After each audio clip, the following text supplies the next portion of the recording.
8월 14일 목요일 큐티입니다. 제목 뿌리 내리지 못한 언약, 꺾여버린 자존심의 포도나무. 본문 에스겔 17장 1절에서 10절까지 말씀입니다.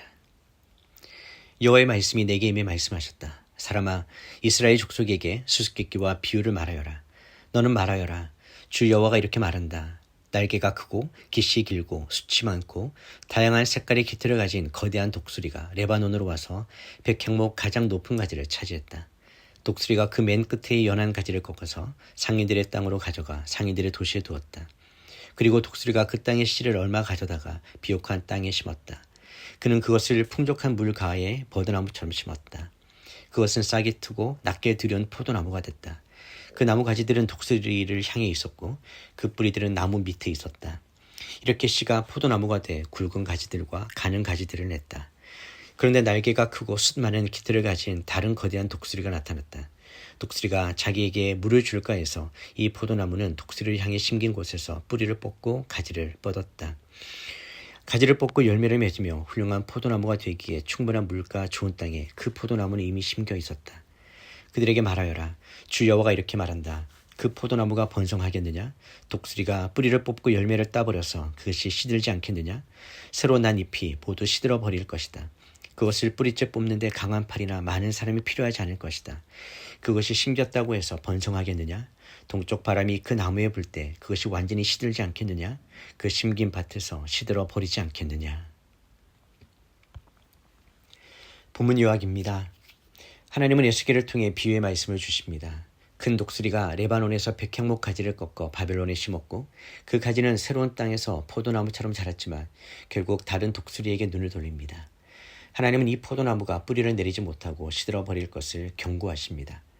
이 비유는 유다 왕이 바벨론과 맺은 언약을 배반하고 애굽을 의지한 것을 상징합니다. 하나님은 언약을 깨뜨린 자에게 심판이 있을 것임을 경고하십니다. 첫 번째 묵상입니다. 오늘 본문은 하나의 상징적 비유로 가득합니다. 두 마리의 독수리와 백향목 가지와 포도나무가 등장하며 겉으로 보면 단순한 농업 비유 같지만 실제로는 당시 유다 왕국의 역사적 배경과 깊이 연결된 정치적이고도 영적인 메시지입니다. 큰 독수리는 바벨론 왕을, 꺾여 이식된 가지는 유다의 왕 시드기야를, 그리고 두 번째 독수리는 애굽을 가리킵니다. 하나님은 이 비유를 통해 한 가지 중심 주제를 강조하십니다. 언약을 지키지 않는 자는 반드시 무너진다는 것입니다. 여기서 말하는 언약은 단지 인간 사이의 정치적 약속이 아니라 하나님의 섭리와 통치 안에서 주어진 질서와 사명의 언약입니다. 바벨론 포로로 끌려간 이후 유다 백성은 하나님의 징계를 받고 있었지만 하나님은 그 징계 안에서도 새로운 회복의 길을 여시고자 하셨습니다. 그러나 유다의 왕은 이를 무시하고 애굽의 힘을 의지하여 다시 반기를 듭니다. 이것은 인간의 자존심과 정치적 계산이 하나님의 언약보다 앞서게 된 비극입니다. 이 비유 속에서 하나님은 꺾여 심긴 포도나무가 다른 독수리를 바라보며 뿌리를 내리지 못하고 시들어버린다고 말씀하십니다. 이것은 뿌리 내림 없이 겉으로만 번성하려는 인간의 헛된 시도를 고발합니다.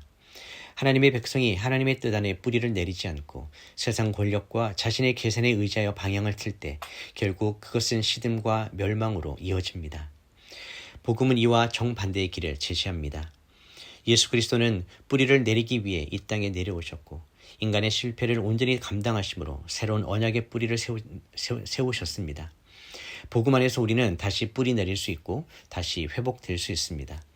하나님 나라의 시민은 세상에 큰 독수리를 쫓는 이가 아니라 하나님의 언약에 뿌리 내리고 그분의 섭리를 신뢰하며 살아가는 사람입니다.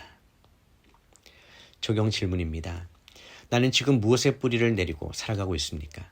하나님의 뜻과 말씀인가? 아니면 내 계산과 세상의 가능성입니까? 두 번째 묵상입니다. 본문의 핵심은 단지 실패가 아니라 언약을 깨뜨린 데 대한 심판입니다. 하나님은 인간의 실패를 참아내시고 넘어짐을 회복시키시지만 언약을 스스로 깬 것에 대해서는 엄중히 다루십니다. 왜냐하면 언약은 단순한 규칙이 아니라 하나님과의 관계의 테두리이며 하나님의 나라가 움직이는 기준이기 때문입니다. 시드기야는 하나님이 허락하신 바벨론의 포로 생활을 징계로 받아들이는 대신 애굽을 의지하여 현실의 길을 개척하려고 했습니다. 이것은 눈앞의 자유를 위해 하나님의 시간과 그 계획을 배신하는 선택이었습니다. 그 결과는 비유에서처럼 뿌리 내리지 못하고 시들어버린 나무처럼 멸망이었습니다. 이 장면은 오늘날 우리의 삶에 너무도 익숙하게 다가옵니다. 하나님이 우리 삶에 허락하신 광야의 시간을 믿음으로 견디는 대신 우리는 다른 길을 찾고 더 빠른 해답을 주는 애굽으로 눈을 돌릴 때가 많습니다. 하지만 그 길은 결국 약속을 저버리는 길이며 뿌리를 뽑히는 길입니다. 복음은 이러한 잘못된 선택과 방향 전환조차도 회복의 자리가 될 수 있음을 선포합니다. 예수님은 언약을 지키지 못한 인류를 대신해 완전한 순종으로 언약을 이루셨고 우리의 실패 속에 새로운 시작을 허락하셨습니다. 이제 우리는 그리스도 안에 접붙여진 포도나무로 살아갈 수 있습니다. 하나님 나라의 백성이란 환경이 아닌 언약에 뿌리 내린 자들입니다. 속도가 아닌 신실함, 결과가 아닌 관계에 생명을 거는 자들입니다. 적용 질문입니다.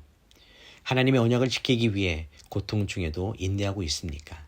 아니면 더 쉬운 길과 빠른 해결을 위해 애굽을 바라보고 있지는 않습니까? 기도하겠습니다.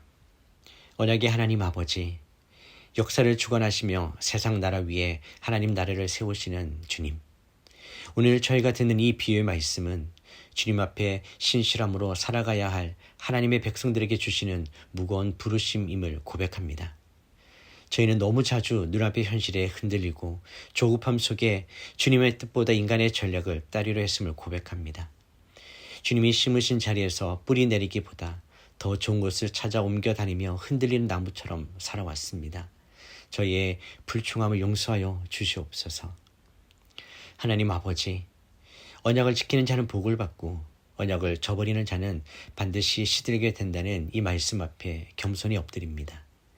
저희가 바벨론도 애굽도 아닌 오직 하나님의 손 안에 있다는 사실을 굳게 믿게 하여 주시옵소서.